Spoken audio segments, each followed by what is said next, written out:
guys. So October na ngayon, second week ng October. Tatanggalin na namin tong mga okra kasi wala na eh.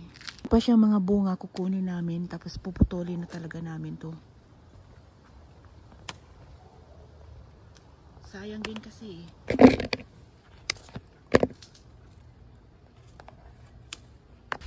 End na ng life nila guys. Kasi mamamatay din talaga sila. You know, ang liliit na yung mga bunga nila. Malamig na kasi guys.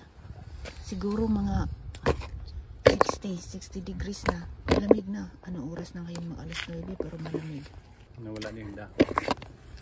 Pati yung mga dahon guys, gitugnaw na.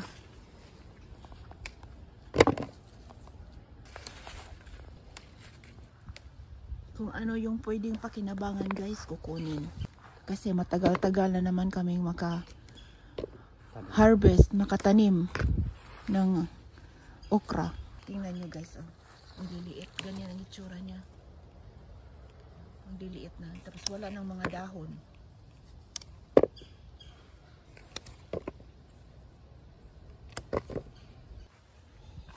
Tugnawa, uy. Guys, nakakain ba yung bulaklak na okra?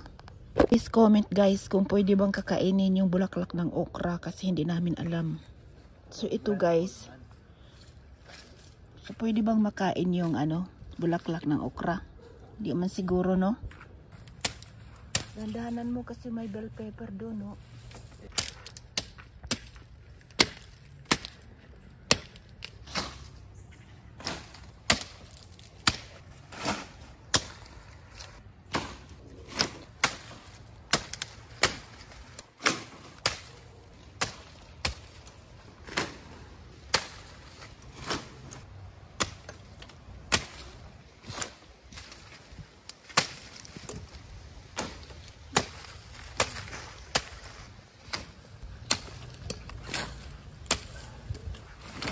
Dahan kasi merong bell pepper. Bell pepper dyan, oh.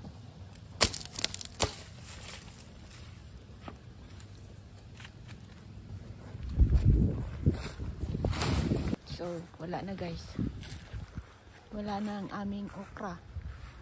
Yung mga naiwan ng mga bell peppers na lang. Yan. Mga bell peppers. So, ito yung okra natin. Goodbye okra. See you next time. Mahaba to guys. Mga 12 feet to. Kasi nami-measure to namin mga 12 feet. Ganun sila kahaba. O maabot sila doon sa wire ng kuryente. Until next season.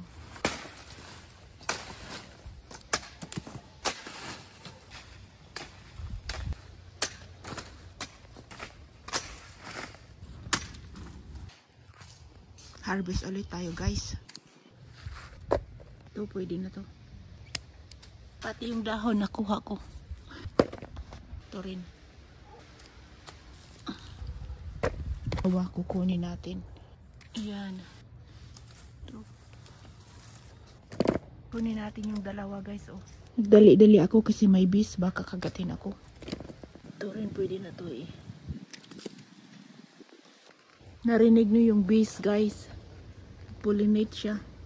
Kunin natin itong isa. Yan. Ito din guys. Pwede ito. Ito pa guys, oh. Hindi masyadong makita, no? Pero pwede ito. Yan. Madami-dami na rin, oh. Merong hinog na, oh. Bell pepper. Kukunin natin. Meron ulit kamatis guys, oh. Hinog. Kunin natin. Oh, diba? Di pa pala zero. Meron dito guys, oh. Ay. Sayang na na siya. Nahinog. Overripe. Tsaka ito. Tugnaw na ito guys. Nakakamangha din guys, oh. Meron pang madaming kamatis, oh. Malalaki. Oh. Hindi ko nakalain. Mamumunga pa sila. Grabe ang grasya. Gusto mo kunin ko na yung mga dahon ng ano? Nanguha na ako ng dahon ng sili. Nanguha tayo ng dahon ng sili guys para hindi masayang. Bago sila mamatay, kakain. Lulutuin na lang natin. Itong mga na-harvest natin guys. Kumuha ako ng mga dahon ng mga ampalaya. Panghalo ko sa munggo. Kumuha din ako ng mga dahon ng mga bell pepper. Masarap din to panghalo sa bawi. So ito din nakuha natin ng mga ampalaya. Meron pa rin tayong nakukuha kahit pa konti-konti. Tsaka paliit ng paliit na sila kasi nga malamig na eh. Pero kahit pa paano, malaking tulong na rin ito sa pang-ulam.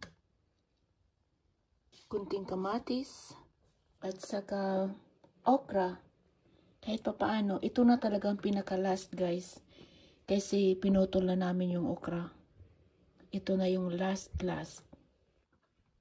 Meron tayong dahon ng ampalaya, may okra, merong kamatis at string beans, ampalaya, at saka dahon ng bell pepper. Salamat Lord sa mga vegetables na pinaprovide niyo po sa amin. Thank you.